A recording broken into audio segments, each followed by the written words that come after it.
খুব চিন্তায় আছি দোস্ত। কেন? আর বলিস না, জীবনটা নাকি 2 দিনের আর আমি এমবি কিনছি 7 দিনের।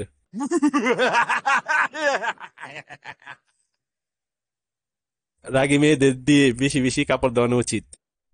কেন? কারণ তাদের রাগ যত বাড়বে কাপড় চাপড় তত বেশি আঁচড়াবে। এতে তাড়াতাড়ি কাপড় পরিষ্কার হবে।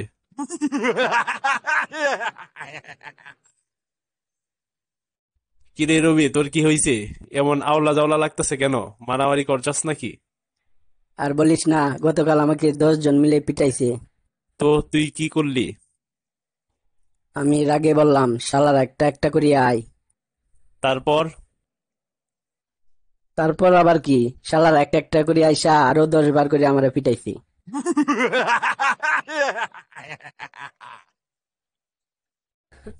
কাল আমার নতুন জামাটাকে ডিটারজেন্ট দিয়ে ধুয়েছি, সেই জন্য ছোট হয়ে গেছে, গায়ে লাগছে না। এখন কি করি বলতো? তাহলে একটা কাজ কর, আজকে তুই ডিটারজেন্ট দিয়ে গোসল করে ফেল। জানিস বন্ধু, কাল রাতে আমাদের বাসায় চোর এসে সব নিয়ে গেছে। তা তুই চোরটাকে ধরতে পারলি না? ধরেছিলাম তো, কিন্তু তাকে ছেড়ে দিয়েছি যেন সে পালিয়ে যেতে পারে।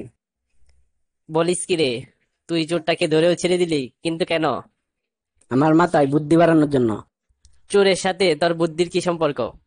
কেন, তুই জানিস না চোর পালালে বুদ্ধি বাড়ে?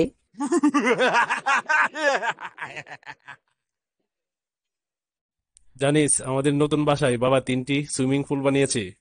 একটাতে গরম পানি, একটাতে ঠান্ডা পানি, আর একটাতে কোনো পানি নেই।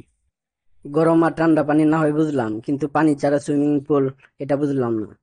এটা বুঝলি না? বাসায় যারা সাঁতার জানে না, এটা তাদের জন্য।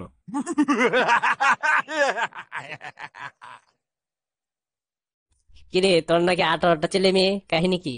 সব দোষ আমার শ্বশুরের জন্য। শ্বশুরের জন্য মানে?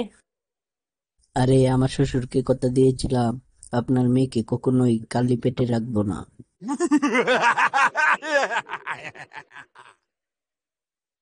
কাল আমার ছেলেটার চোখে একটা বালি পড়লো, ডাক্তার দিয়ে বের করতে গিয়ে 100 টাকা বেরিয়ে গেল।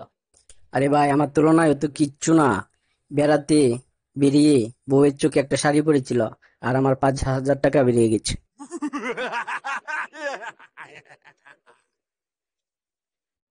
পুলিশের হাতে মার খেতে খেতে জীবনটা অতিষ্ঠ হয়ে গেল। কেন রে, তুই চোর নাকি রে?